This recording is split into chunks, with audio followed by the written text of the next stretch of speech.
ডাক্তারবাবু আমি বেশ, কোথায় যাচ্ছেন আপনি আমি সেটা জানতে চাইবো না, কিন্তু আপনার চলে যাওয়াটা কেমন পালিয়ে যাওয়ার মতো মনে হচ্ছে। তাই মনে হলো তাই? সোনারূপা যতটা আমার মেয়ে ততটা আপনারও। আপনি ব্যর্থ বাবা হলেও আপনি ওদেরই বাবা। দেখুন, ওদের যতটা আমাকে প্রয়োজন ততটা ওদের বাবাকেও প্রয়োজন। আপনি ভাববেন না আমি আপনাকে আটকানোর জন্য এইসব কথাগুলো বলছি। আমার মনে হলো আপনি নিজের না থাকাটা না পারাটা নিয়েই বেশি ভেবেছেন, কিন্তু থাকাটা কেন প্রয়োজন সেটা নয়। একটা কথা বলবো তোমাকে? ছেড়ে যাওয়াটা খুব সহজ ডাক্তারবাবু, কিন্তু থেকে যাওয়াটা নয়। ছেড়ে যাওয়াটাও খুব সহজ নয় দীপা। যে মানুষটাকে আমি ভালোবেসেছি তাকে কিছু না বললেও সে সহজে বুঝে নিত সবটা, কিন্তু আজ সহজে সব কথা বোঝানোর চেষ্টা করেও আমি তাকে বোঝাতে পারছি না। তুমি চাও আমি থেকে যাই? ডাক্তারবাবু আপনি শুধু মেয়েদের কথা ভাবুন, ওদের শুধু মাকে প্রয়োজন না, ওদের বাবা মা দুজনকে একসাথে প্রয়োজন।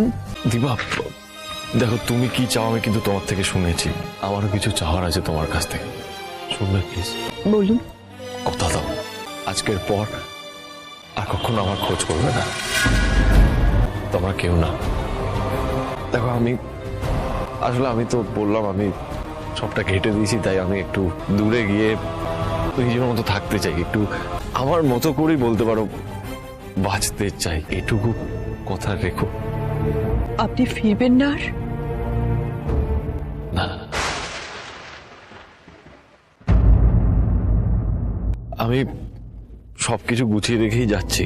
আমি হসপিটালে আজকে রেজিগনেশন লেটারটাও দিয়ে দিয়েছি, আর আমার প্রয়োজনের সব জিনিস আমি গুছিয়ে নিয়েছি। দেখো আমি কিন্তু চাইলে যেরকমটা করি ভাঙচুর চিৎকার চেঁচামেচি আমি চাইলে করতে পারতাম, আমি কিন্তু সেগুলো। ভালো থেকো তোমরা, খুব ভালো থেকো দীপা। আমার কি মনে হয় জানো তো, আমি মানুষটা দেখতে হয়তো একই আছি, কিন্তু ভেতরে ভেতরে কোথাও একটা পরিবর্তন এসছে আমার মধ্যে।